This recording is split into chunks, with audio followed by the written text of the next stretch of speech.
Weewaawo ntendereza Kristo era neebaza Katonda olw'ekirabo eky'obulamu oyo atusobozesezza okuba nga tukyasobola okwatula nti Yesu ye Mukama. Nga bulijjo amannya Mazima Kenneth era neebaza Mukama Katonda waffe olw'ekirabo ky'awadde ggwe wamu nange okuba nga tukyasobolera ddala kubanga twekkaanyiza ddala ensonga ez'enjawulo eziwandiikiddwa mu byawandiikibwa. Olunaku olwaleero tugenda kuba nga ate era tweyongerayo okuyiga nga leero twagala kutunulira ku nsonga gye tuyita kiki ekikola omusajja wa Katonda. Kiki ekikola omusajja wa Katonda? Ojja kizuula nti abantu bangi nnyo bayita abasajja ba Katonda era bangi nabo gye bali bayita abakazi ba Katonda be tuyita abakazi ababuulizi mu makanisa. Naye Bayibuli kikyeyogera, kikyetulaga ku oyo ayitibwa omusajja wa Katonda, kiki ekimukola? Era omuntu ono ayitibwa omusajja wa Katonda tetukifuna bufunye kuva mu kwogera kw'abantu, naye Bayibuli etulaga tuwaliwo oyo ayitibwa omusajja wa Katonda owannamaddala, newabeerawo n'abo abeeyita abasajja ba Katonda naye nga beewayiriza bwewayirizi. Kikulu nnyo okubanga tusookera ddala okutegeerera ddala nti bwe twogera ku musajja wa Katonda, omusajja wa Katonda aba n'ekigambo kya Katonda. Oyo yeeta omusajja wa Katonda atalina kigambo kya Katonda, oyo taba musajja wa Katonda. Kyangu nnyo omuntu okudduka emisinde, naye kikulu nnyo okutegeera omuntu atayimirira wa ekigambo kya Katonda we kiyimirira taba musajja wa Katonda. Era bw'oba oli mwegendereza osobola nawe okutegeera bawukana ne bakyala baabwe ku nsonga ezitategeerekeka, basomesa ebintu ebitakwatagana, abo si basajja ba Katonda. Omusajja wa Katonda ayimirira ekigambo kya Katonda we kiri. Era tusobola ogamba omusajja wa Katonda y'oyo alina okukkiriza kwe nga kusimbiddwa mu bukulu obw'ekigambo kya Katonda. Oyo alina okukkiriza kwe nga kusimbiddwa mu bukulu bw'ekigambo kya Katonda. Tanoonya birooto, kye kisookera ddala. Tanoonya maloboozi, tanoonya kwolesebwa, wabula akakasiddwa nti ebituweereddwa bimala mu bitabo 6:6, 39 mu nkadde, 27 mu mpya. Era omuntu ow'engeri ng'eyo alina okukkiriza kwe nga kusimbiddwa, nga kusimbye emirandira gyakwo mu bukulu obw'ekigambo kya Katonda. Omuntu oyo yaba n'obuweereza bwesobola ogamba obwannamaddala. Kiba kitegeeza oyo atalina bwesige bwe oba okukkiriza kwe mu bukulu obw'ekigambo kya Katonda nti kimala, oyo asobola okugenda mu maaso n'awuddisa abantu, n'asika enkumulitu y'abantu, n'abeera ne kano n'abeera ne kali, naye ebyo byonna byansi bikoma wano. Kubanga ekisingira ddala obukulu, Katonda mwene alagidde ddala nti agulumiza ekigambo kye waggulu w'erinnya lye, ate ggwe toyina bwesige bwo obwenkomeredde mu ebyo ebyawandiikibwa. Era ne bw'oba osaze okudda mu ndagaano enkadde, omulundi ogusookera ddala tulaba mu kitabo ekya Bassekabaka ekyokubiri essuula esooka olunyiriri lw'13. Eriya yagambibwa ogenda eri omu ku bakabaka eyali anoonya okuwonyezebwa bukatonda obw'ekitundu ekya Ekuloni. Bwe yasisinkana abaweereza be n'abagamba nti ekigambo ekimpeereddwa kye ky'ogamba nti kubanga tewaliwo Katonda mu Isirayiri. Kabaka oyo bwe yafuna obubaka okuva mu baweereza be n'asalawo asindike ejje lijje likwate Eriya. Ejje eryasooka Eriya yayita omuliro ne gusaanyawo ejje eryasooka, n'aweerezebwa ejje eryokubiri, era n'eryo ejje eryokubiri Eriya n'alisaanyawo n'omuliro gwayita okuva mu ggulu. Ne bwe kyatuuka ku mukulembeze ali akulira ejje eryokusatu eryalimu abantu 50, kyava yagenda mu maaso n'agamba nti eyali akulembera 5 n'ajja n'afukamira ku bigere by'Eriya n'amwegaya n'agamba, musajja wa Katonda, munange saasira obulamu bwange n'obw'abana 5 bubeere bwa mugaso mu maaso go. Kikulu nnyo ekyo kyakutegeera nti ensonga eno, ono yali musajja wa Katonda nga n'abalabe be bakkiriza ddala nti musajja waani wa Katonda. Olwo bwesige bwe mu kigambo kya Katonda n'ayita omuliro ne gukka. So Eriya yekka, naye nga tukyali ku Eriya osobola okukizuula nti n'olunaku lwasookera ddala okuba nga ayitibwa mu buweereza, Bassekabaka ekisookera ddala, essula 17 yajja olw'ekigambo kya Katonda n'ayogera eri kabaka Kahabu n'amugamba nti tewaabeewo nkuba yonna newankubadde omusulo ku budde olw'ekigambo ekyakiva mu kamwa ke. Yafuna ekigambo okuva eri Katonda n'akyogera. Olw'okubyo bye tugamba nti ekigambo kya Katonda ne kijja gy'ali. Abasajja bano baalina obwesige mu kigambo kya Katonda era tebalina kye baakola owataali kigambo kya Katonda. Tebekkiririzanga mu bo, bakkiririzanga mu kigambo kya Katonda. Era Bayibuli etulaga nti n'ava mu kifo ekyo n'adda ebuva enjuba okwekweka ku kagga. Era Bayibuli etulaga nti n'agambibwa onaanywa amazzi g'akagga ako, n'alagidde edda zinamuŋŋoona zikuliisiza eyo. Bayibuli etulaga mu Lwokutaano Bassekabaka ekisooka 17 era Eriya n'agenda n'akola ng'ekigambo kya Mukama.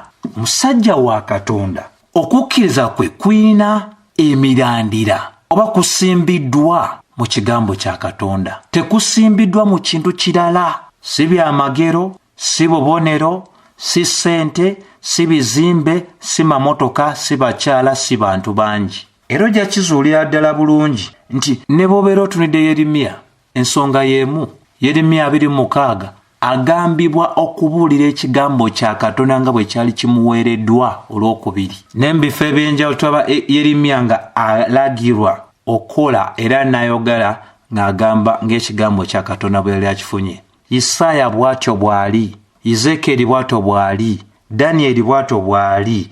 Tebalina kye baakyusa kyonna. Tebaayongeranga ku kigambo kya Katonda nga bakitoolako ate tebaakitoolangako nga bakigattako. Era waliwo ebitabo ebituyambirako ddala otegeera omuweereza owannamaddala oba omusajja wa Katonda owannamaddala afaanana atya.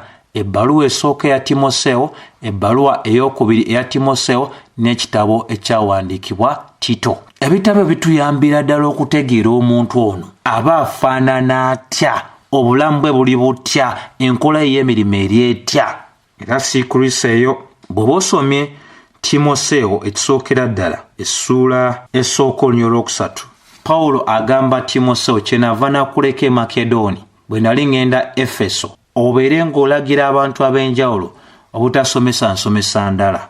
Omusajja wa Katonda ayina emirandira gye oba omulandira gwe, okukkiriza kwe kusimbiddwa mu kigambo kya Katonda. Pawulo wuli ekiri ku bwongo, ekiri ku mutima gwe. Timoseewo ekimukakasiza ddala nti musajja wa Katonda agwanidde obutaganya muntu yenna asomesa ekintu ekyawukana ku nsomesa ya Mukama waffe Yesu Kristo, okwo nga kw'otadde n'ebyo ebyali bibuuliddwa abatume. Omusajja wa Katonda agenda kuwakanira amazima ag'ekigambo kya Katonda.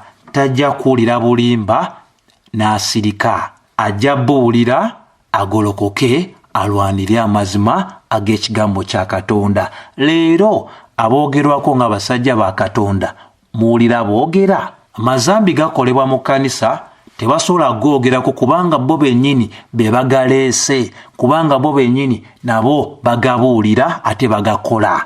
Kati anaagolokoka atya? Balinga embwa etaboggola.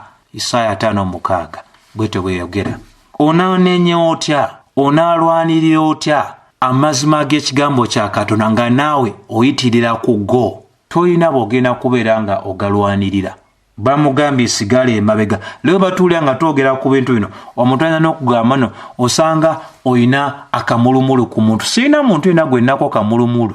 Bakola byabwe nange nkola byange. Ekyenjawulo kiri nti njagala nnyo era nfaayo nnyo mbeere nga ndi muweereza omwesigwa anywerera ku kigambo kya Katonda ate atasobola kusirikako nga ntegedde tuwaliwo abalumba ebyo ebyatuwandiikibwa.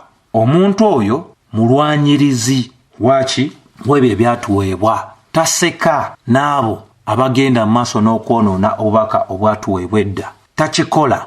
Era bw'oba ogenze mu maaso mu bbaluwa eno ojja kizuula nti mu bbaluwa ey'okubiri, mu bbaluwa esooka ddala essuula ey'okubiri olunya olw'11, omusajja wa Katonda ate tayawula bakyala kubeera nti basumba. Akimanyidde ddala bulungi ti Timoseewo ekisooka 2:11 eragira bulungi nti omukyala yenna ayige mu kasirise era takkirizibwa kusomesa newankubadde otwala obuyinza ku mwami wabula alina okusirika. Era obawulira nga bo bennyini abeeyita bataata b'abantu mu kukkiriza, abeeyita basajja ba Katonda baawula abakyala okubeera abasumba. Oyo musajja wa Katonda owaawa ng'owaawa. Faayo genda mu kanisa ng'etandika otunuulire n'oluvannyuma ng'abatume bavuddewo oba waliyo abo bonna ba apostolic fathers abaagenda maaso n'okusimba abakyala ng'abasumba. Era ensonga ziweebwa mu lunyiriri olw'13 n'olw'14 Bayibuli nambulukufu ki ku nsonga eyo. Era ojjagendera ddala maaso n'okuba ng'olaba ti mu ssuula ey'okusatu eraga ebisaanyizo eby'omulabirizi nti oyo yenna eyeegwanyiza omulimu gw'obulabirizi yeegwanyiza omulimu omulungi. Mulimu mulungi era waagala omuntu agwenyumirizaamu. Bayibuli egenda maaso n'okunyweza nti omulabirizi talina kubeera nga atambulira mu mazambi. Lya amazambi leero akugambye dda baawukana n'abakyala baabwe ku nsonga ezitalina nakakwate konna kwebyo Bayibuli byetugamba bye tulina okugoberera. Basomesa ebintu ebitakwatagana. Musajja wa Katonda abeera wa mukyala omu era aba akimanyidde ddala nti omukyala talina kusukkamu omu, abeera omu. Leero tubawulira ayina ono ayina oli, simanyi babuyita ennaku zino bu side dish. Era akimanyidde ddala bwe banga Bayibuli egamba nti musajja wa mukyala omu, Bayibuli tetegeeza nti mukyala wa musajja omu. Takyusa byawandiikibwa abirekanga bwe biri. Lwaki? Okukkiriza kwe kusimbiddwa mu bukulu obw'ekigambo kya Katonda. Ategeera bulungi, yeefuga, assibwamu ekitiibwa, mukyaze w'abantu ate asobola osomesa. Abaleero betuwulira tasobola kunnyonnyola kyawandiikibwa n'akyeggusa. Ayogera kino, ayogera kiri, ebitalina kakwate n'ekyo ekiri mu maaso ge. Bajjuza obutuuti bwabwe empapula, obupapula eziriko programs zaabwe nga ne Bayibuli teriiko. Bw'ebeerako ebambikke, bw'ebeerako ate era ebeera mbikkule naye tegenda kufiibwako omuntu oyo asoma okuvamu ebiwandiikiddwa. Musajja wa Katonda wa Namaddala akuuma akatuuti, takakkirizako mukyala ate tajja kuyimirirawo nga tasobola kunnyonnyola ebyo byawandiikibwa. Si mutamiivu. Leero tulina abatamiivu bangi, si wantalo. Bayibuli etulaga si mutamiivu, si muntu wa kuyomba, si muntu omwagazi w'ensimbi. N'abatali mu kanisa kaakati bakimanyidde ddala bulungi. Era abeeyita abasajja ba Katonda bamala ebiseera byabwe ebisinga nga boogera ku ssente okusinga okunnyonnyola ekyawandiikibwa kitegeeza ki. Ensonga lwaki baguddewo ebitundu eby'enjawulo. Eno ayinayo, eri ayinayo, ne wali eri ayinawo. Bayina zi branches nnyingi naye weetaaga branches ezo zonna zaaki. Nga ne woogamba nti ku edikota wennyini oba ekitebe ekikulu abantu baliisibwa emmere ey'embwa. Tebasomeseddwa bulungi, tebasomesebwa bulungi, baweereddwa okusomesa okulema. Ekigendererwa kyaki? Buli w'obeera n'ebifo ebingi akasente nga kawera, akasente nga kawera. Batandise n'ennimi ezigamba nti nsigaamu, siga musajja wa Katonda. Ebyawandiikwa baabikyusa dda. Yatugane ku dda erigamba nti abataawa 1:10 bagenda mu geyeena. Abo si basajja ba Katonda. Tolimbibwalimbibwa bungi bw'abantu, tolimbibwalimbibwa mamotoka gaabwe, bizimbe byabwe. Ani abamanyi? Tunuulira byawandiikibwa. Baneeno baagazi ba ssente era nga bo balowooza obuweereza kwegaggawaza. Ekigendwa kya kwegaggawaza. Era Bayibuli etugamba nti omusajja wa Katonda afaayo okulamula amaka ge bulungi. Kuuma abaana be nga bakakkamu, era atasobola kukuuma amaka ge bulungi anaakuuma atya ennyumba ya Katonda? Bali ku butuuti, byasobadde ewaka naye ali ku katuuti alemeddeyo, gamba sivaayo yeekweseeyo. Tebateeka bantu bakalokoka mabega wa katuuti. Leero obanga wakaloka n'ofuna okuganja eri oyo kagamba kati nkuteedo branch wali eri. Bayibuli eraga mu Lwomusanvu Timoseewo 3:3 n'abantu ab'ewabweru b'ekkanisa babaloozaako bulungi. Tunula, baane basinza okuba nga batwogerako. bantu abali wabweru w'ekkanisa balaba ebintu ebikwa ne batuuka ku ddayo ligamba nti ekkanisa ejjudde bafere bakirimu lwa ssente. Oli abantu ab'ensi bigambi boogera ku bantu abayitibwa abasajja ba Katonda. Oli atuuka n'okugamba gavumenti no si mulokole nti guni oyo mubbi. Olaba bulabi ebintu byakola mu kkanisa n'otegeera oyo mubbi. Abatasomangako Bayibuli nabo balina ebintu balaba nagamba gano agasajja gabbi. Ate kati mwegassemu n'abakazi. Omuweereza alina nga abantu b'ensi bakulowoozaako mu bukyamu. Olina kubeera nga weekubamu tooki. Toli bulungi olumira bwe guba mukyere gulumidde. Olina abakukkiririzaamu. Naye abeewabwe banga bakuyisaamu olugayo olugamba nti naye musumba wa Nabaki akola ABCD. Tegeera waliwo ekiriwo. Era bw'oba osomye ebbaluwa esooka ssuula ey'okuna olw'14 eraga omusajja wa Katonda afaayo nnyo eri emmeeme ye n'ensomesa ye. Afaayo nnyo eri obulamu bwe n'ensomesa ye. Era anywe. Leero tebafaayo eri bulamu bwabwe. Kati gwe lowoozaamu olina omuntu yakyawakyawa dda obulamu bwe anaafa ddi ku nsomesa. Emmeeme etagifaako anaafa ku yiyo. Kubanga etugambye nti singa agenda maaso n'ofaayo eri obulamu bwe n'ensomesa ye anywerere mu ebyo kubanga ebyo binaamulokola n'abamuwuliriza. Olina omusajja akugamba nti no olina ofuna kino olina ofuna kino. Eva olimiriro lwa nsigo bugagga mamotoka mataka bizimbi okolawo ki? Yatunda dde emmeeme naawe otudde awo. Abantu nabo baagala ebintu bwe bityo ezo teziba ndiga, ezo ziba mbuzi. Balina bye banoonya.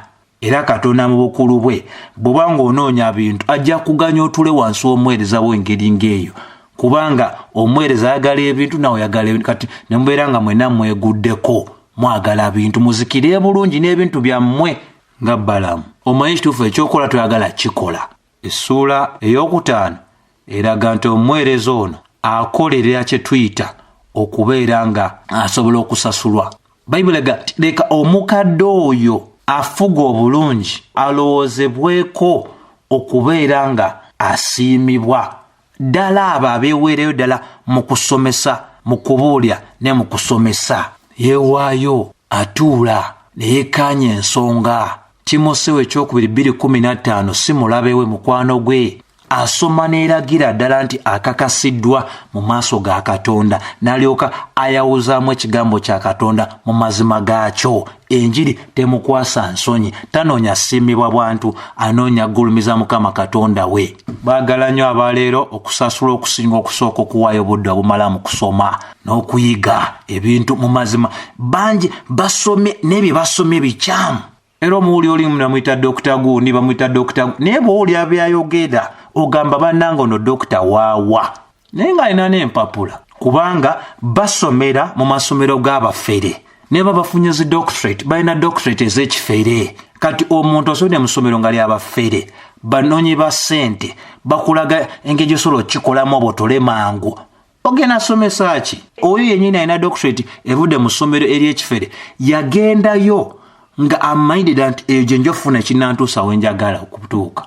Essuula y'omukaaga olwokusatu lugamba somesa era kkaatiriza ebintu bino. Singa omuntu yenna asomesa ensomesa yonna etakkiriziganya na bigambo bya bulamu ebya Mukama waffe Yesu Kristo, ensomesa ereeta obutuukirivu, omuntu oyo w'amalala yeepanka ate talina ky'amanyi. Ab'amalala bangi abeepanka abatalina kye bamanyi beeyita abasajja ba Katonda. Jjukira gye twatandikidde.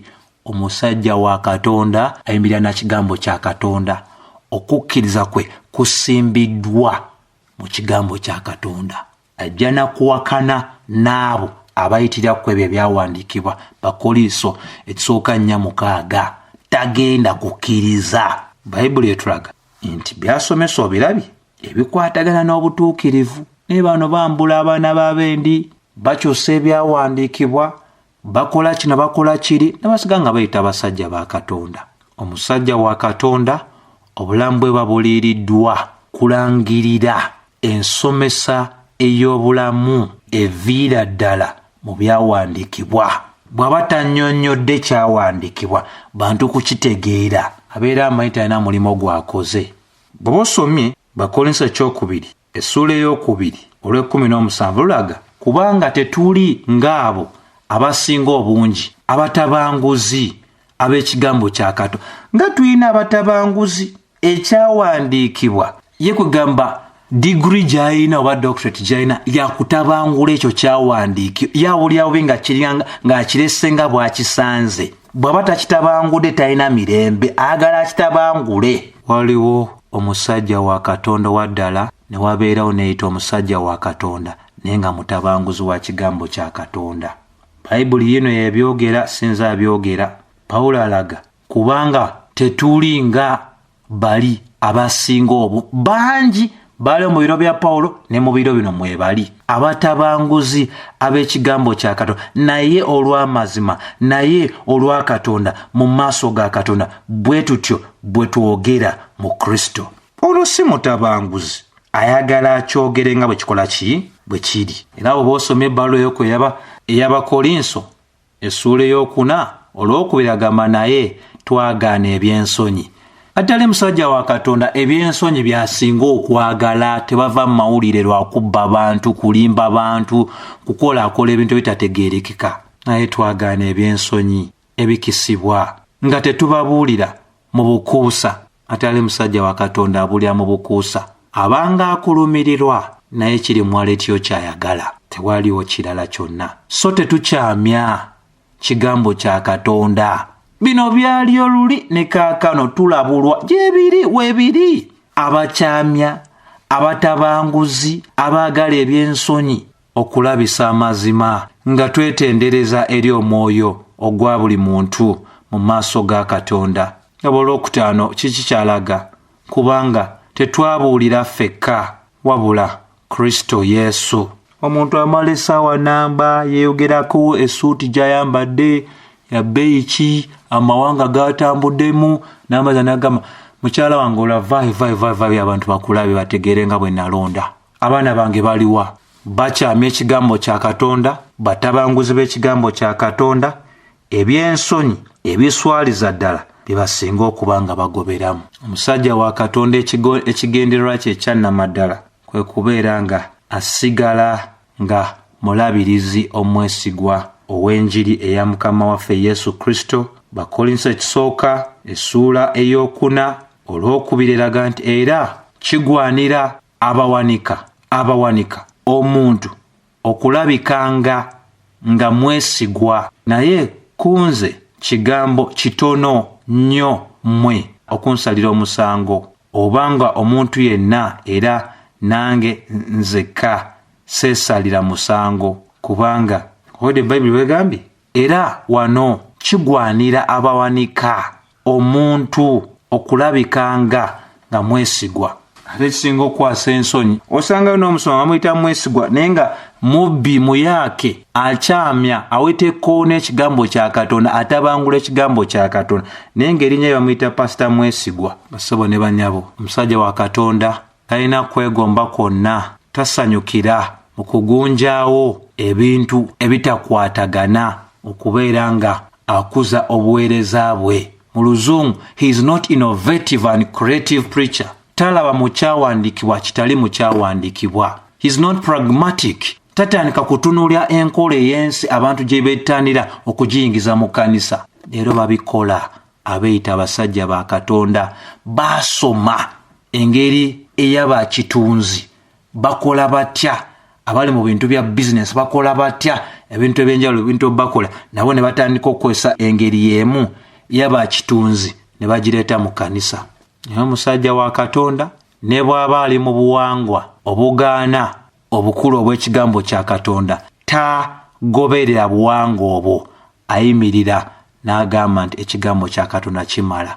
Naye kaakano tulina abasumba nga kati bagenda ku holiday, preachers and ministers on vacation tabeerawo ebiseera ebisinga abimala eyo mu kuwummula oba mu nsi ki ne mu ggwanga lyennyini mwabeeramu ayinza okusalawo nga mwali naye ng'eyo gy'awummulira tawummulira eyo mu kigambo kya Katonda afubutuka bufubutusi n'akwatayo akanyiriri kamu n'akafuulafuula n'amaana addayo n'awummula ng'amaze obbayoola obayolako zabayoddeko. His on vocation ali mukuumula eyo mukuumula gyava gyabadde amali ebiseera bye ng'ayiga obukodyo obw'okubabba munaalyoka bagwamu baba nga tebaliiwo tolowooza no baliwo abasinga basoma byawandiika oba okutegeera ddala ekyawandiikwa kino kitegeeza ki mu bulambulukufu bwa bali eyo nga bayigira ddala bukodyo obw'enjawulo n'okukoppa bafere bannaabwe abakyamya bannaabwe abatabanguzi bannaabwe be bagenda mu maaso n'okusoma agenda okubagwamu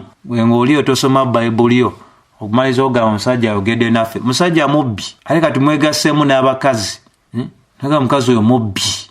Omusajja owa Katonda asoma ekigambo kya Katonda Timoseewo 2:15 akakasibwe Katonda ayawuze bulungi tanoonya nkola ya byanfuna okubeera nga yeddukanya obuweereza bwe afaayo nnyo era alowooza nnyo ate era afaayo nnyo engeri gy'akwatamu ekigambo kya Katonda n'engeri gy'azimbamu obuweereza bwe ekkiriziganya n'ebyo byawandiikibwa. Tito agambibwa atya mu ssuula ey'okubiri? Tito ebigambo ebyamugambibwa tebyawukana n'ebyagambibwa naye gwe yogeranga ebisaanira okuyigiriza okw'obulamu. Baba tebaagala gwe yogera ebisaanira ebigambo eby'obulamu. Somesa amazima obutuufu bwago togakyaŋŋaanya.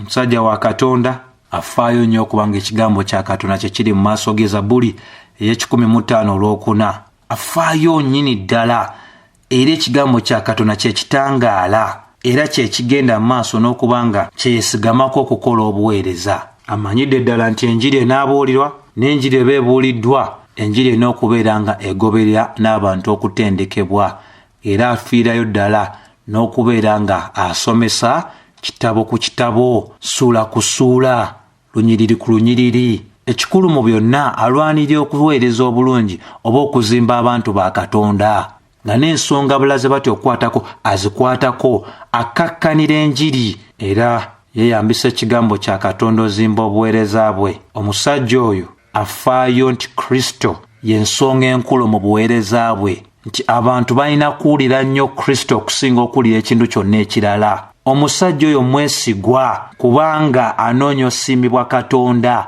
Omusajja oyo ayagala n'asomesa ekintu nga kiri mu bulambulukufu bw'ensonga era omusajja oyo ayagala nnyo okuyita abantu abali mu buweereza bwe eri okugondera ekigambo kya Katonda.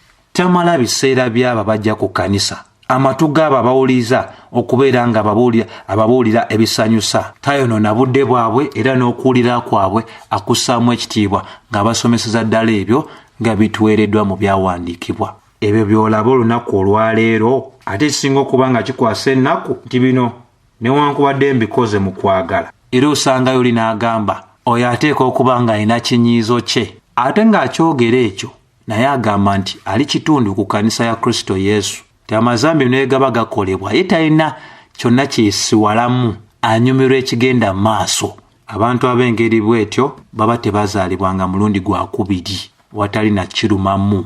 Omuntu yenna nga wazaalibwa omwoyo wa Katonda omulundi ogwokubiri ng'omwoyo wa Katonda ye mwoyo w'amazima ng'ebyobulimba bikolebwa ng'ate gwe bye bikusanyusa ogamba otya nti wazaalibwa omulundi ogwokubiri. Era mu bukulu bwa Katonda wabeerawo omu ku ggwe kummwe abawulidde oyinza n'okuba nga oli muweereza naye nga oli mu bino ebintu bye twogeddeko ebikyamu.